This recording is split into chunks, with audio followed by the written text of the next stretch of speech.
How's it going, everybody? Welcome back to another edition of Baron's Guide to Everything. This week, I just want to take a moment and talk about a couple of absurdities in the world that kind of justify my own obsession with the anime. It's a Mexican thing. So, several years ago, after a Vlogbrothers kick, a friend proposed the question, is pizza American? It seemed like a dumb question at the time.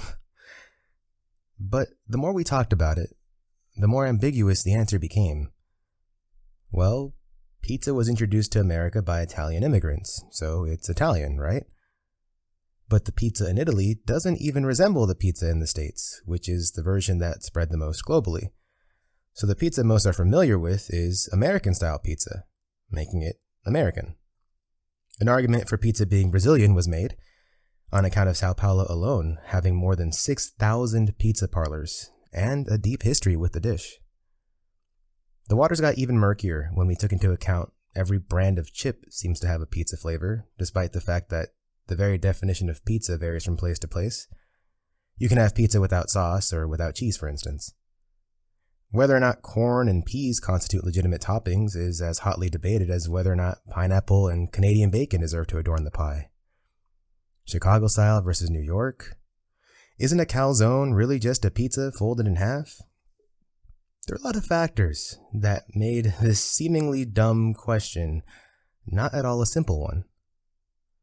Ultimately, we decided that while the origin of something was important, its spiritual home, where it was most widely accepted, probably played a bigger role, and we decided that because of how prevalent it was in American cuisine, pizza was American.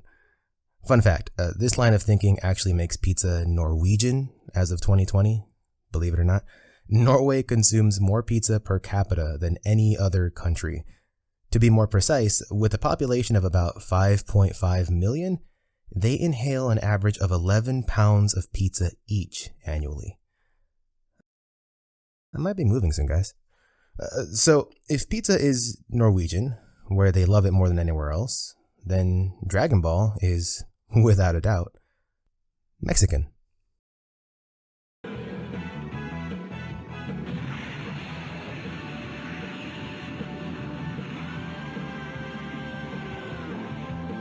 El cielo resplandece a mi alrededor volar desde... Super Eyepatch Wolf has a great video about the series, and you can go check that out. Link in the description below. But for the uninitiated, Dragon Ball began as a pet project of mangaka Akira Toriyama. At the time, he was regularly publishing a comedy series by the name of Dr. Slump, but was unsatisfied with the project, calling it boring to work on. After negotiating with his publisher, they agreed to let him work on something else, but only if it was more interesting than his current story. Eventually, he and his editor created Dragon Ball, a martial arts epic. Fun fact number 2, the series might never have come about if not for Toriyama's wife, Nachi Mikami. The story goes that while serving tea to Toriyama's editor during a brainstorming session, she offhandedly mentioned how often Toriyama watched kung fu movies while drawing his manga. This sparked the idea, and she actually influenced a great deal of the story for years to come, even being credited as the one who named the Kamehameha wave.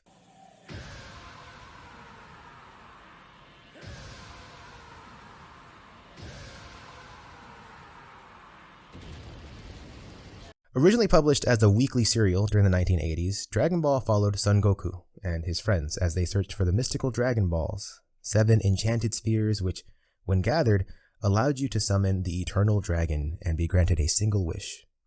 The series borrowed heavily from the classic literary tale Journey to the West, and was an affectionate parody of Hong Kong kung fu flicks, as Toriyama wanted to stay close to his roots in comedy. It quickly gained enough popularity to acquire an animated adaptation, which had a moderate amount of success and gradually transformed into the archetypal battle manga. But as the series took on a more serious tone, it was decided that a new animation team was needed. Simply put, the rounded and soft shapes of the anime didn't capture the new feel of the manga, which had long since lost the comedy aspect. Thus, Dragon Ball Z, a soft reboot of Dragon Ball, was born. I mean, look at that art evolution. All of this to say, it's relatively common knowledge that the Dragon Ball series is one of the most beloved of all time, with a phenomenal amount of staying power, and the kind of influence TikTokers and myself can only dream of. Something that is slightly less common knowledge, at least as far as the States are concerned, is just how popular the series is in Latin America, and especially Mexico.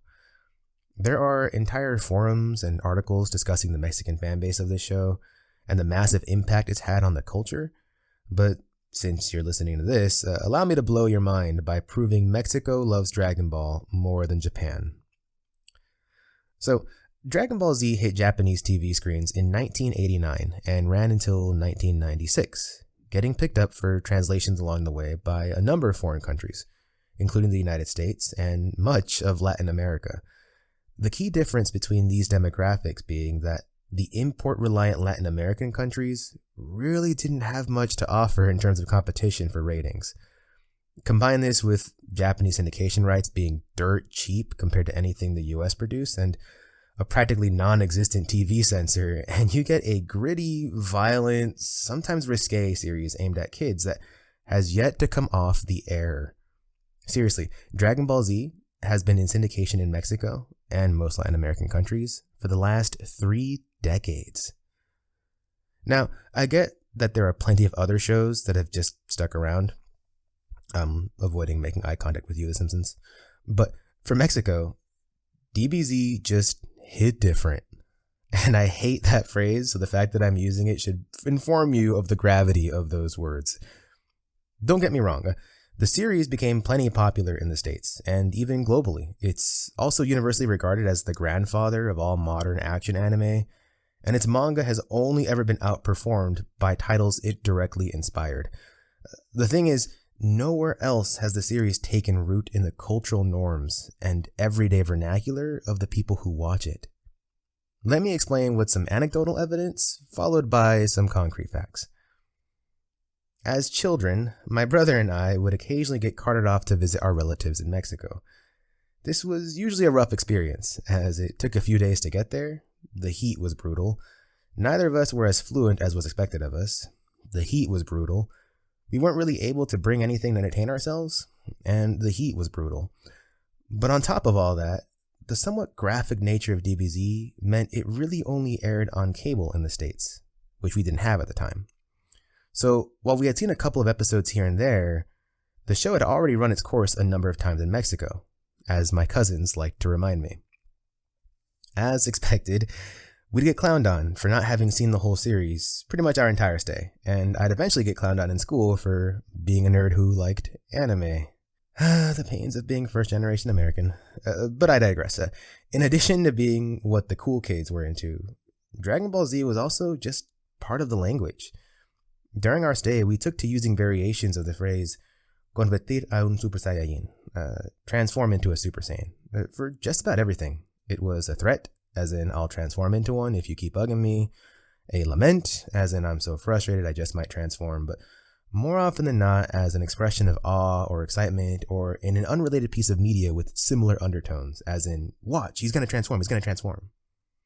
Dragon Ball was everywhere. On shirts, on stickers, backpacks, trading cards, and piñatas. Every house we visited with a kid our age had at least 2 Dragon Ball action figures. To be honest, anime in general was pretty big, and I was actually exposed to more anime in Mexico than I was at home. But Dragon Ball was by far the most popular, and it was a great time soaking it up when I wasn't getting poked at for not knowing Cell would reach his perfect form. Alright, I know what you're thinking. A couple of summers when it was all the rage does not a spiritual home make. In which case, I ask that you think of the most prolific fictional hero in American pop culture. Go ahead, I'll wait.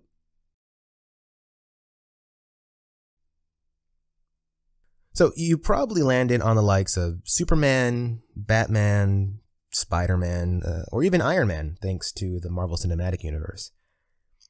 Now name a mainstream song explicitly about any of them. Not a song with a throwaway line a la, I'm Superman with the wind at his back. I mean an entire song about them.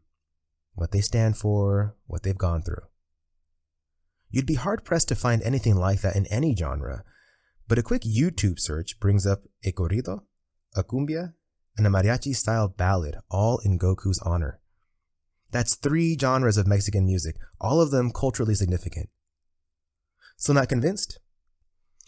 Here's Diego Rivarola, a professional soccer player who has taken on the moniker of Goku because of his drive, competitive nature, and natural talent.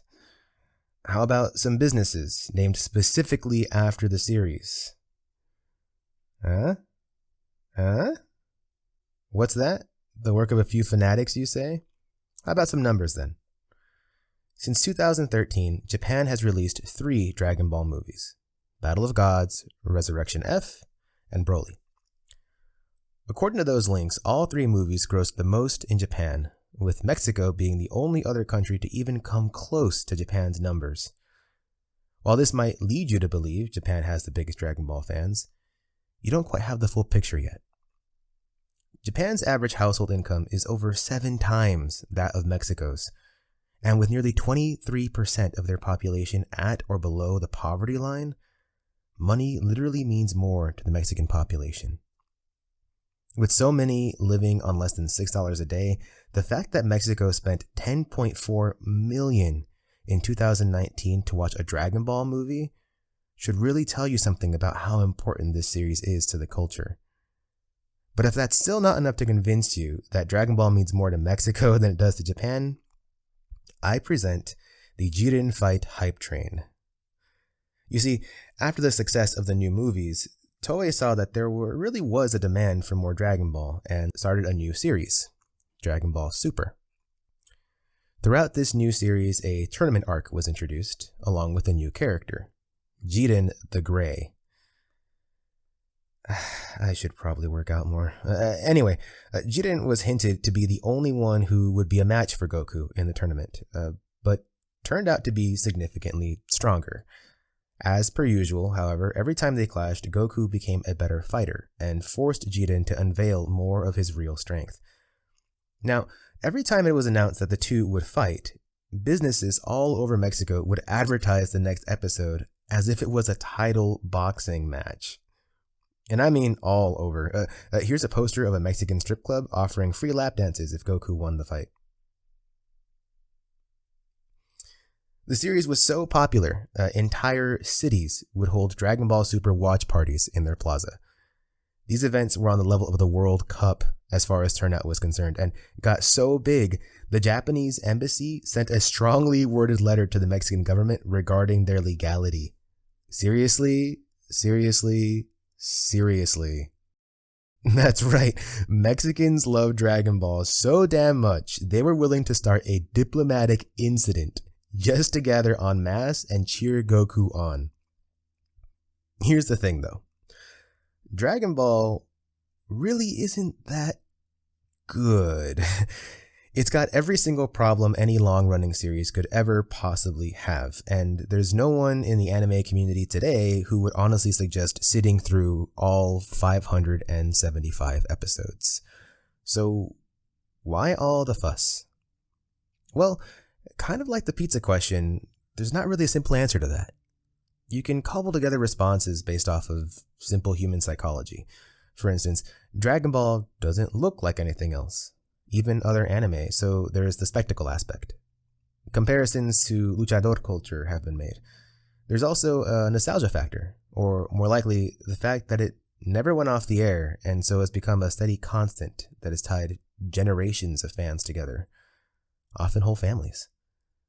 I know it at least gave me and my cousins something to talk about, but I feel like the real reason might be something a bit deeper. By its very nature, Dragon Ball was never especially anchored to Japanese culture the way a lot of other anime are, so it's a lot easier to insert yourself into its world, to resonate with its characters, and more importantly, their struggles. Modern day anime tends to revel in its role as power fantasy escapism. Pick one at random today and it's liable to have an overpowered protagonist with a host of love interests chasing after them. Dragon Ball, as repetitive and formulaic as it ended up becoming, certainly featured powerful characters, but also significantly more powerful villains. It wasn't about all your dreams coming true or lucking into easy mode, but about how often life suddenly flips to the "you will die" difficulty setting and the desperate, arduous crawl to survival that entails. Day after day, week after week, you'd watch these fighters come face to face with impossible odds, get beat, struggle, persist, dig deeper, and ultimately evolve to overcome adversity. Of course, there are other messages hidden within all the shouting, punching, and energy blasts that reshape the landscape.